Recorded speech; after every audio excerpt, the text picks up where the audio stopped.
patay na patay at maghabol-habol siya palagi sa inyo kapag ito ay inyong ginawa.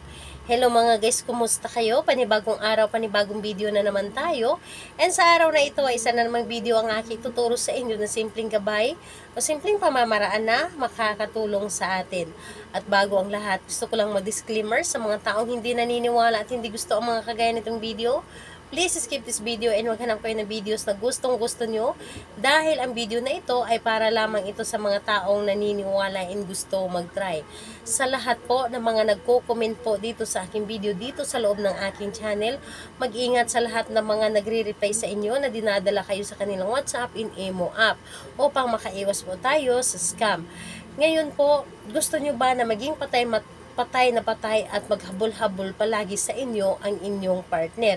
Yung tipong wala siyang ibang hahabulin, wala siyang ibang mamahalin kundi ikaw lamang.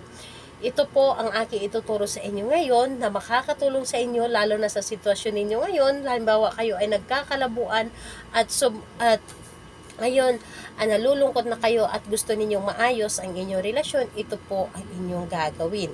So, dito, pwede itong gawin sa parihas ang kasarian, babae ito babae, and lalaki ito lalaki. Siyempre naman sa ating babae at lalaki na mag-partner. And pwede itong gawin kahit na kayo ay magkalayo o magkalapit sa isa't isa. Ang kailangan natin dito na materialis, kailangan lamang natin dito ng isang basong tubig, kailangan din natin dito ng isang pirasong papel, kailangan din natin dito ng isang pirasong bawang at panulat. So, ayun po, kapag ready na yung materialis or bagay na aking mga nabanggit, pwede mo na itong simulan. And syempre, bago mo siya simulan, dapat po ay handa ka na sa inyong sarili. Dapat ay alam mo sa inyong sarili na gustong-gusto mo itong gawin at alam mo sa inyong sarili na ito ay makakatulong sa iyo at gusto mo po na ito po ay na alam mo sa iyong sarili na ito ay makakatulong sa inyong relasyon. Ngayon, kapag ready ka na at kailangan na mag-isa lamang sa paggawa nito at kailangan na walang makakadistract. Ngayon po, ang inyong gagawin po ay napakadali lamang. Ang unang-unang niyo pong gawin, isulat niyo po dito yung pangalan at apelyido ni target, 3 ulit po. Pangalan, apelyido, tapos isulat ang magic words na maging patay na patay at maghabol-habol ka sa akin. Tapos pangalan, apelyido, tapos sa baba, maging patay na patay at maghabol-habol ka sa akin. Tapos pangatlo, ganun pa rin, pangalan, apelyido, tapos sa baba, maging patay na patay at maghabol-habol ka sa akin. So, 3 ulit po, pangalan, apelyido, tapos magic words, pangalan, apelyido, magic words, pangalan, apelyido, magic words.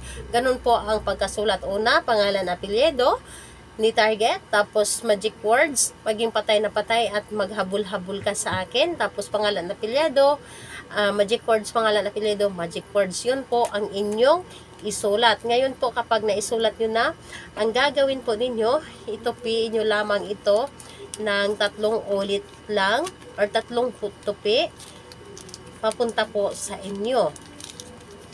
So, kapag naitupi nyo na ito, ang gagawin po ninyo, ilagay nyo lamang ito dito sa loob ng baso na may lamang tubig. At dapat po yung baso na gagamitin ninyo, katulad po nito, clear po dapat at babasagin.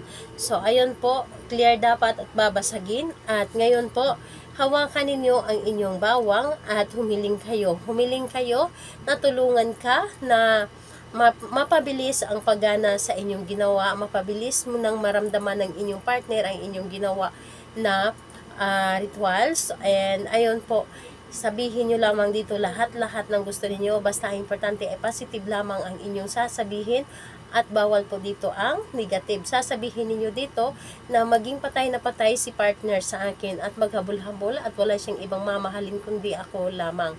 At pagkatapos nun, ilagay nyo lamang ito dito sa loob ng baso na may lamang tubig.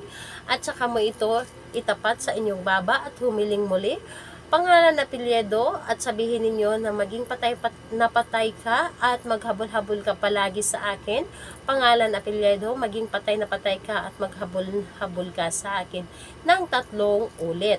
So pagkatapos mo sabihin ito ay inyong ilagay lamang sa ilalim ng inyong kama. Sa ilalim po ng inyong kama, ilagay nyo po ito, hayaan niyo ito ng 3 araw, saka mo ito itapon.